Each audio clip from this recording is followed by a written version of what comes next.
హే సంతోష్ ఆగు ఒక్క నిమిషం. షాప్కి వెళ్తున్నావు కదా, ఇంట్లో పేస్ట్ లేదు, వచ్చేటప్పుడు తీసుకురా. సరే. సంతూర్ సబ్బు కూడా లేదు, అది కూడా తీసుకురా. సరే. అగ్గిపెట్టె కూడా లేదు, అది కూడా తీసుకురా. నీకు బ్రెయిన్ కూడా లేదుగా, తీసుకురానా? తీసుకురా. ఏవండి 2 రోజుల్లో నా పుట్టినరోజు వస్తుంది కదా, 10,000 పట్టు చీర నా గిఫ్ట్గా ఇవ్వండి.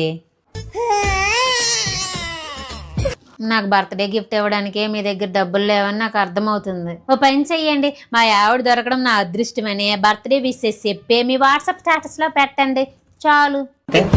అవన్నీ కుదరగానే పట్టు చీర 10,000 కాదు 15,000 కొనుక్కో, అప్పు చేశాను కొంట. అదేటండి అలా నాయనపోయి వచ్చారు? బయట వాన బాధేస్తుందా?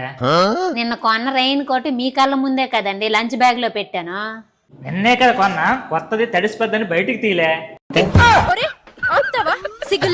ఏమండి నేనేమంటానంటే కరెక్టే నువ్వు చెప్పిందే కరెక్ట్, కానీ నేను ఇంకా ఏం చెప్పలేదు కదా. ఎలాగో నువ్వు చెప్పాకైనా ఇదే చెప్పాలిగా. అది కాదండి.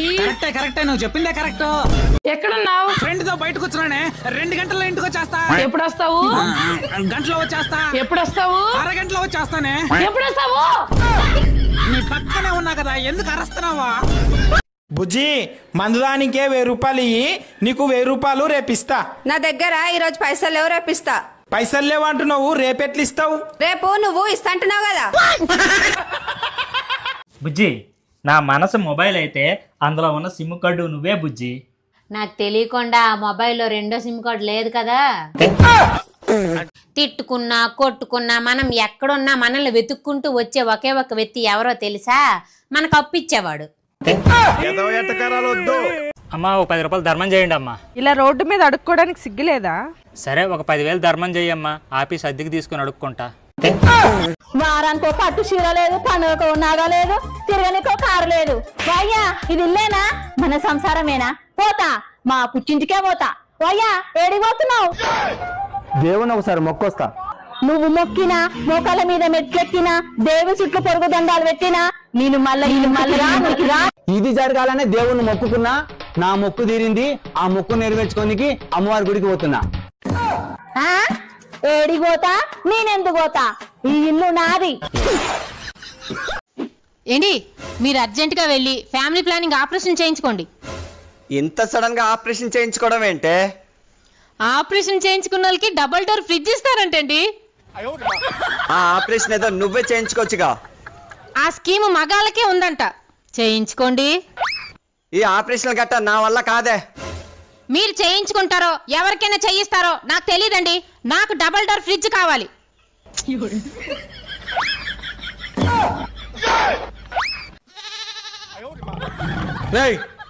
ఏంటి నన్ను అలా చూస్తున్నారు? నేను ఆపరేషన్ చేయించుకోను.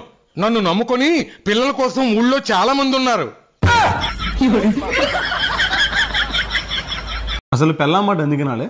ఎందుకంటే టెన్షన్ తగ్గుద్ది, గుండె బాగా పనిచేస్తుంది, ఎక్కువ కాలం బతుకుతావు.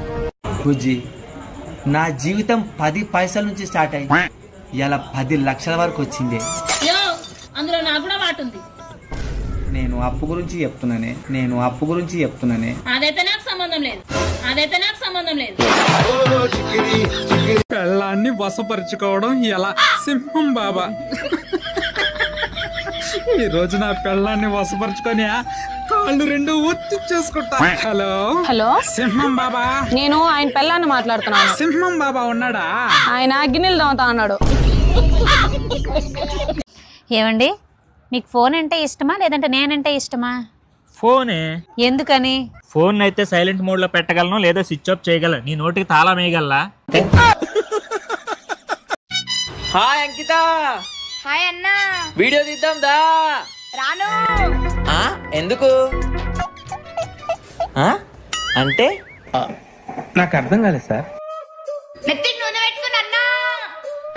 ఏమండి నేను మా అమ్మాళ్ళ ఇంటికి వెళ్తానండి, కానీ ఒక కండిషన్ అండి. ఏం కండిషన్? మీరే నన్ను మా అమ్మాళ్ళ ఇంటికి దించి రావాలండి. సరేలాయా, కానీ నాదొక కండిషనే. ఏంటండి?